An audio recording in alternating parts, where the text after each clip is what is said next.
જે શુક્રવારે સવારે જે કૂતરાને મારતાનો વિડીયો વાયરલ થયો હતો એ અધૂરી હકીકત છે. સત્ય હકીકત હજી જાણવામાં આવ્યું છે નહીં.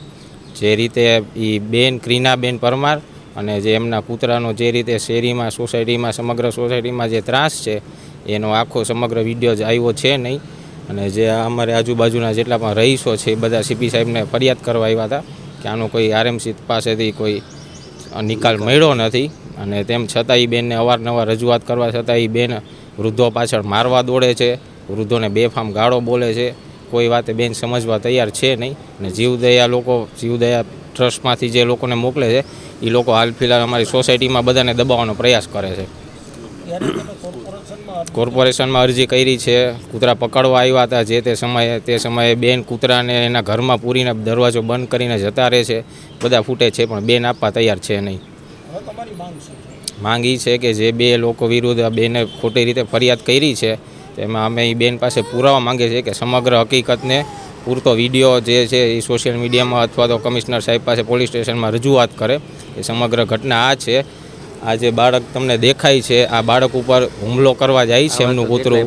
આ નાના ઘણા બાળક છે એને બચાવવા માટે એમના પિતાએ પ્રયાસ કર્યો હતો. એ પ્રયાસ ખાતર કૂતરાને જે રીતે માર્યું છે એ રીતે જે થઈ ગયું છે, બનાવ બની ગયો છે. આ બાળકને બચાવવા માટે એનો પિતા પ્રયાસ તો કરે ને સામાન્ય રીતે. બેનનું એવું કેવું છે કે કઈડે નહીં ત્યાં સુધી આવો નહીં. તો અમારે આ બાળકને બચાવવાનો પ્રયાસ તો કરવો કે નહીં એકવાર. બચાવવા માટે જે કાંઈ પણ છે એ થઈ ગયું છે. બેન દ્વારા જે સમગ્ર અને બાઇટિંગ કરવા દોડે છે, આમના દાદાને પાછળ કહેરવા દોડે છે, એ બેન પુરાવો આપવા માંગતા નથી. અને ખાલી નાનો એવો કટકો ખાલી એક મૂકીને સોશિયલ મીડિયામાં વાયરલ કર્યો છે જેની બદનામી હાલ ફિલહાલ બહુ ચાલી રહી છે. અમે આ કમિશનર કચેરીમાં અરજી દેવા આવ્યા છીએ. એમાં તમે સાચી હકીકત તો તમે જાણતા જ નથી. તમે શું પહેલાં સાચું છે તે તમે જાણો. મારા બાબાને કૂતરું પાછળ દોડ્યું, એ ત્યારનો બી ગયો છે અને એને દવાખાને રોજ મારે લઈ જવો પડે છે. તાવ આવે છે એને ઉતરતો નથી. 10 દિવસથી ફરિયાદ કરી છે. એ બેનને કહી છીએ અમે કે તમે તમારા કૂતરાને લઈ લ્યો તો કે એ તો કઈડે એમાં કાંઈ વાંધો નહીં કે. તો અમારે શું અમારા ખરેખર કૂતરું એનું પાલતું છે કે શેરીના? નહીં, શેરીના કૂતરા છે, પાલતું નથી. ઘરે બધા હોય ને એ બધા રાખે છે, શેરીમાં હોય ને એ બધા એને પાડ્યા છે. અને અમારી માંગણી એ છે કે આજે એને કેસ ખોટો કર્યો છે એ પાછો લે. અને જો સાચું જોઈ તો એ પૂરા વિડીયો બધા કેમેરાના બધા દીના એ બતાવે.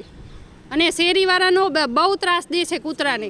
એને સમજાવેલું છે કૂતરાને કે તું જા શેરીમાં, અને આવીને વાળી જાય. બસ શેરીવાળાને બહુ હેરાનગતિ કરે છે. અમારે શું બીકના મારે બહાર નહીં કરવાનું? અમારા છોકરાને અમે રમવા નથી દઈ શકતા બહાર. અમારે શું કરવું બોલો હવે તમે? અમે કેટલી અરજી કરી તોય છતાં અમે અરજી કરી છે તોય છતાં એ બેન માનતા નથી. અમે કેટલી 3 વર્ષથી અમે આ ભોગ સહન કરી છે.